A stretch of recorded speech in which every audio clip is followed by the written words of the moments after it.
Hey, the game I'm working on is coming along really well. It's a big one in terms of like the number of interacting elements that have to be balanced. It's comparable to Imbroglia, which took a couple of years. Um, I don't think this one will take quite that long, but yeah, I'm expecting to release it in the middle of next year, so that'll be.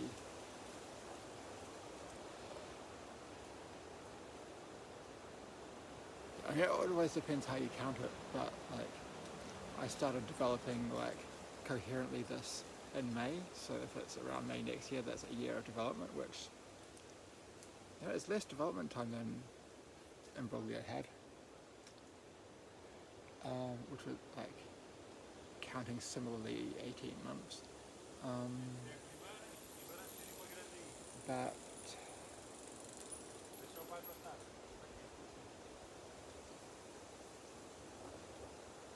yeah, well, Imbroglia is a different story because like a lot of that time I didn't live somewhere, so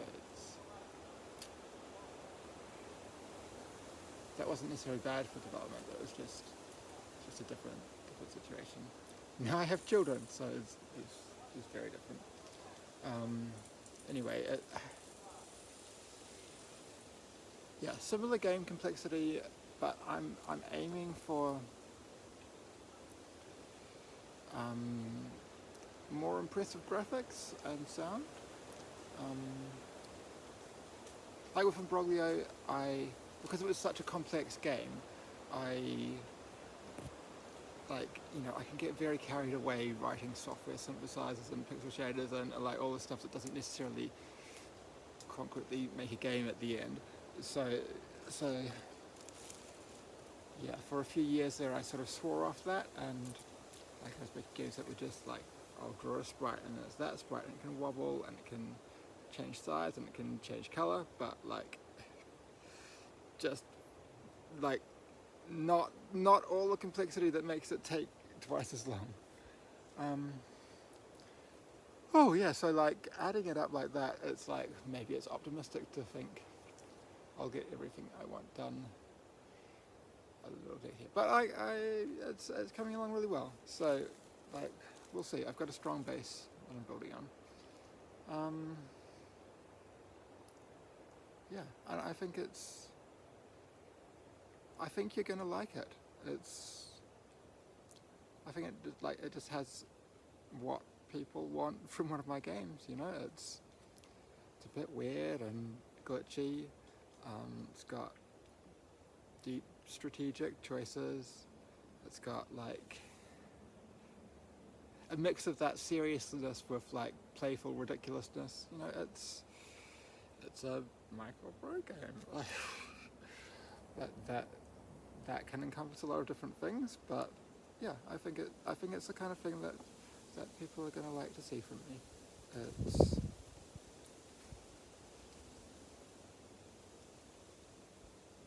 might be my best work yet. That's up to personal taste, but I'm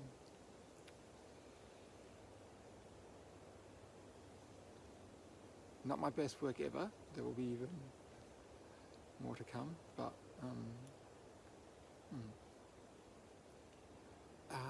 Financially, I assuming people keep, thank you so much, contributing to my Patreon at the same rate or similar, we can make it to the end of this year, and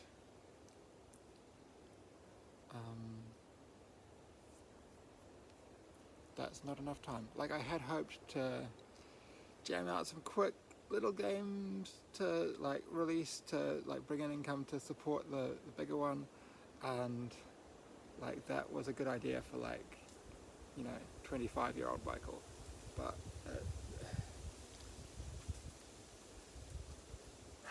I could work on one project and I can step by step keep going through that project until it's done. Like my to-do list text file for it has 600 lines.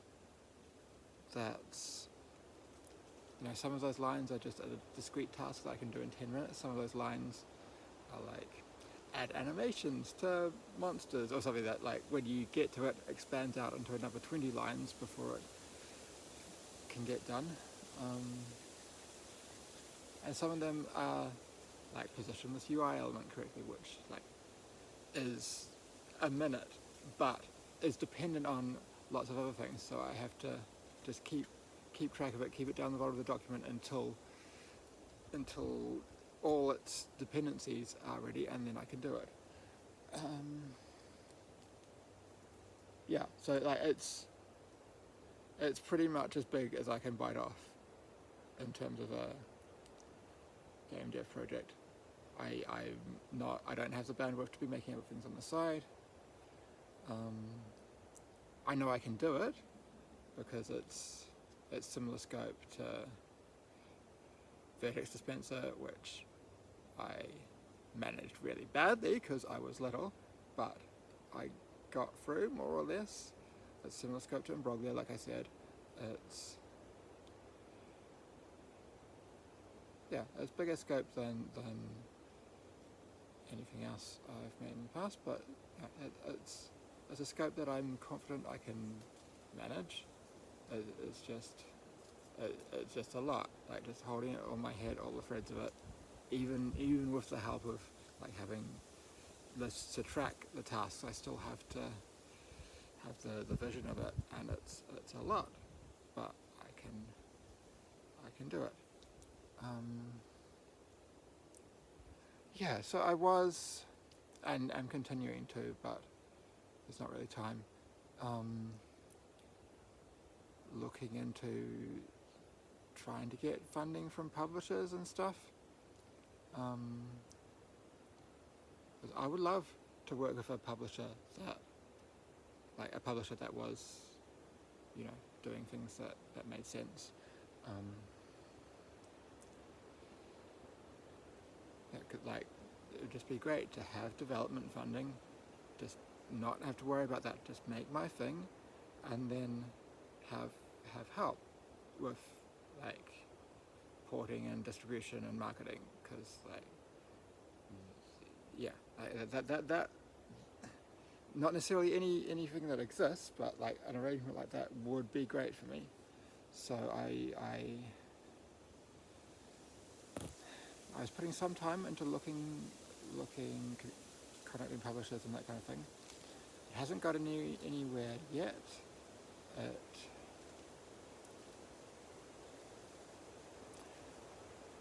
I originally scoped this game like I was trying to make something that I could finish in the time, like by the end of this year, so with the funds I had available already, without having to seek funding. And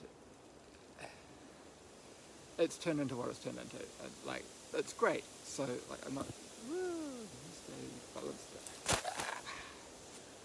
It's great. I'm happy with what it's turned into. But I need funding somehow. Yeah, but because I scoped it as what I can just do myself and quite limited resources, it's, publishers,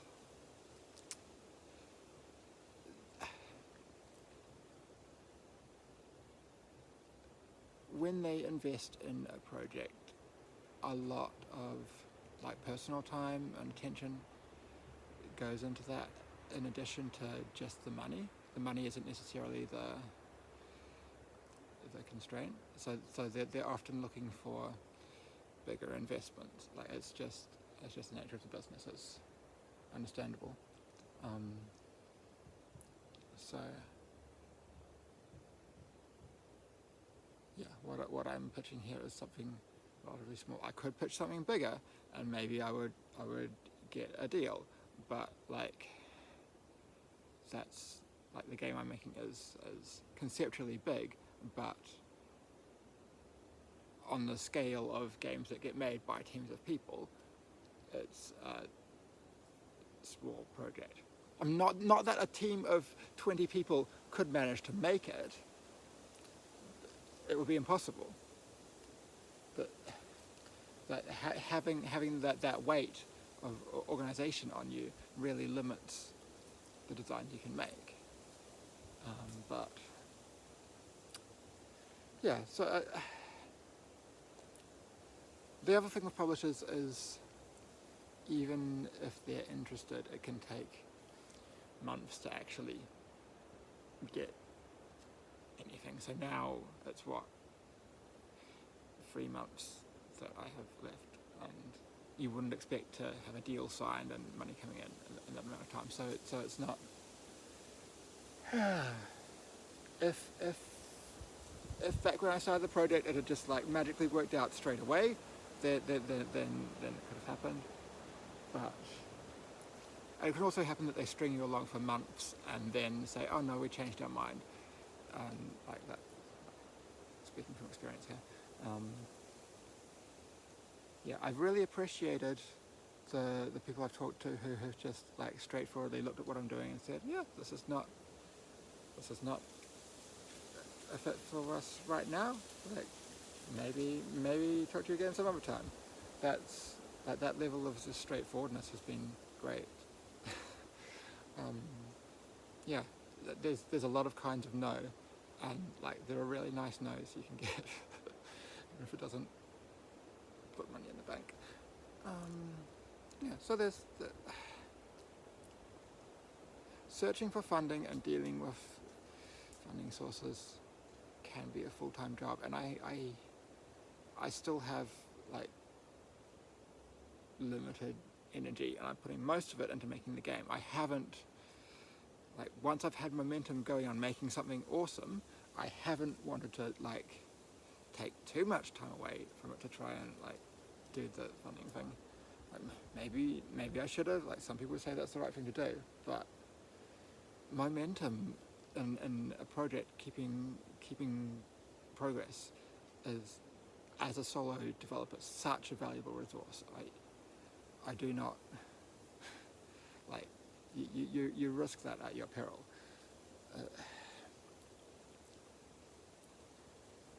So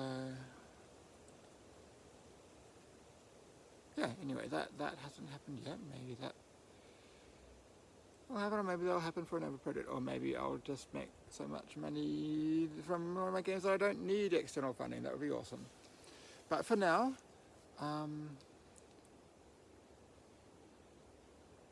yeah. So I've been doing this Patreon for a couple of years, and people have been like I started it. I had been so sick, not able to do anything constructive for a while. I started the Patreon when I felt like I was well enough that I could at least commit to posting something every month, which like that's so small. It's like, from my current state of health, it's hard to believe that that's how bad it was. That just like the thought of posting something on a monthly basis was like, yeah, I think I can manage this now. So it was so bad. And I mean, now sometimes I struggle to post something every month because I'm busy doing more constructive work. And like, sorry, I kind of promised monthly updates, and I still more or less manage them. But like, yeah, when I miss one, it's for the other reason, which is good. Yeah, so I opened the Patreon, I posted it on Twitter and on Discord, and I think that's it. Like, I didn't do promotion to, and like, despite that, people valued it enough to come and support me, and that has been paying our rent for 2 years. It's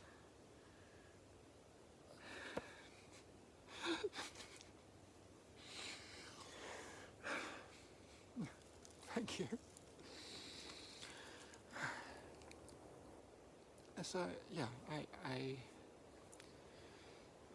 I don't want to ask anything more from the people who've already given that, but like I know there are people who have appreciated my work who like just me posting on Twitter and that didn't reach. So I fingers crossed. Like I'm hoping that I'll be able to crowdfund enough money to finish the game, and that'll be good. Yes, I started looking into doing a Kickstarter, but apparently Kickstarter only supports a small list of countries. But yeah, there's others like Indiegogo, and probably that's the biggest one, that do allow you to do it when you're in Portugal. I was surprised, but yeah, there's options. Yeah, so sometime before the end of the year, unless like something else happens and just like money comes through from somewhere, I'm going to announce the game. So that's right now I'm announcing that I'll announce the game. I'll announce the game and do a crowdfunding campaign so that people can like pre-order the game and support me, and like I'm going to try and do like all the social media blah, like the things that I did not have the strength for 2 years ago to like try and get the word out or whatever. Yeah, so people who've already given me support, like please, like thank you so much. I don't, if you can like spread the word, that's nice, but like I don't want to ask more from you, but like I'm hoping that there's enough other people out there who appreciate what I do, who I didn't reach with that, who then will be able to pull it through. And yeah, the nice thing about Indiegogo versus the Kickstarter thing is that you can do the flexible, like you can set a target, but still, the Kickstarter is like all or nothing. Like I have to have $30,000 to have this work, or I can't. Like that's great for like physical projects and stuff. You can't do a production run of this thing gizmo without minimum capital, but yeah, just getting me through another couple of months will help me try and secure some other source of funding, or make, like, yeah, if I release it before May next year, that means I've had to scope down to get it out, and like I hope that doesn't happen, but like if that happens, it happens.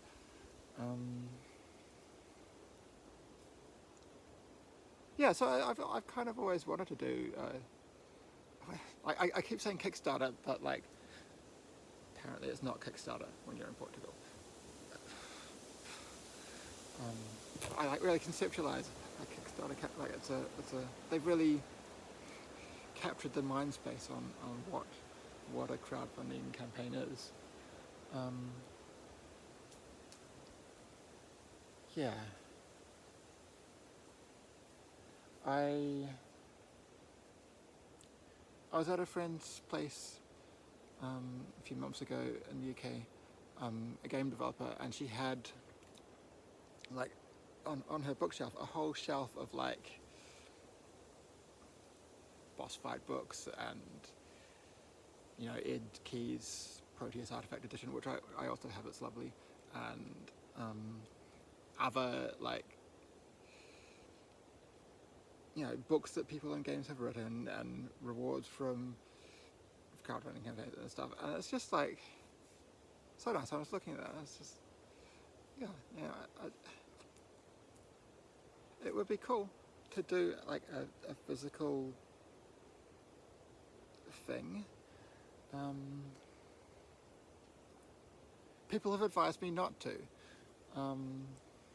With like, I know it's been an experience of a lot of people who've done a Kickstarter and yeah, we'll put for this tier you have a printed manual or a sign poster or something, and then that they didn't like particularly budget ahead what would be the costs of producing and distributing that. And yeah, so that's something I'm thinking about, like if I'm doing a crowdfunding campaign, do I want to do a book or something? It would be neat.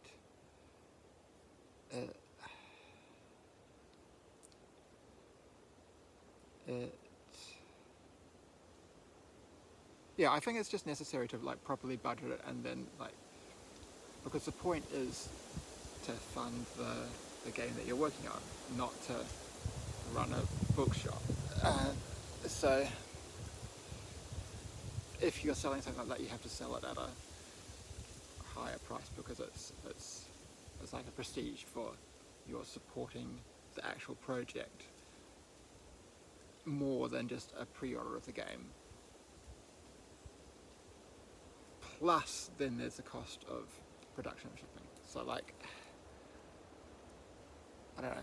I'm not sure if that ends up feasible or not, but I'm thinking about that. Like, I mean, this is a feedback that you could give me. Like, would it be cool to have some kind of glitchy microbro like manual for a game, or like if it costs like, I don't know, twice what a book should cost. Or should I just like keep it simple? I don't know.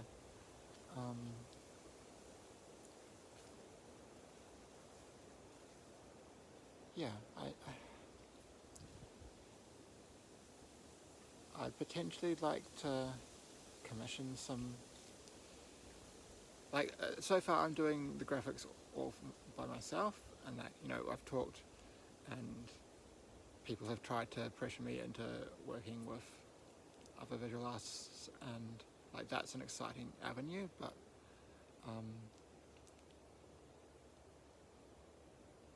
you haven't seen what I can do now. Like I'm doing something that's visually compelling. So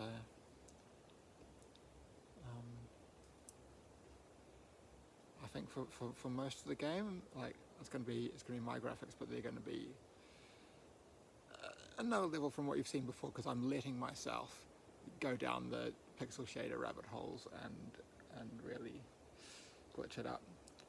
But there's a couple of scenes in the game that I might like to, if there's funds, commission some cool artists to do stuff for.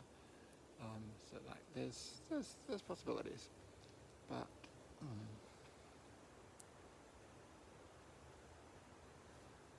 yeah. Anyway, that's where I'm at. I'm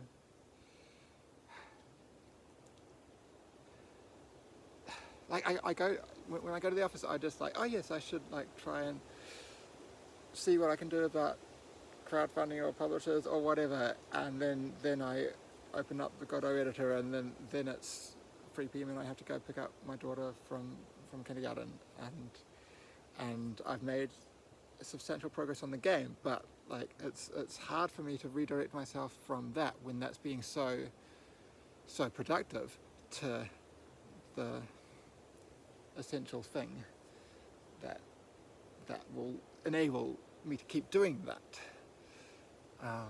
But yeah, so here I am. Yeah. Yeah, I'll more details when I figure out actually what I'm going to do with this, and please like advise me if you have strong or weak opinions about what to do, and I will listen or not. Yeah, thanks.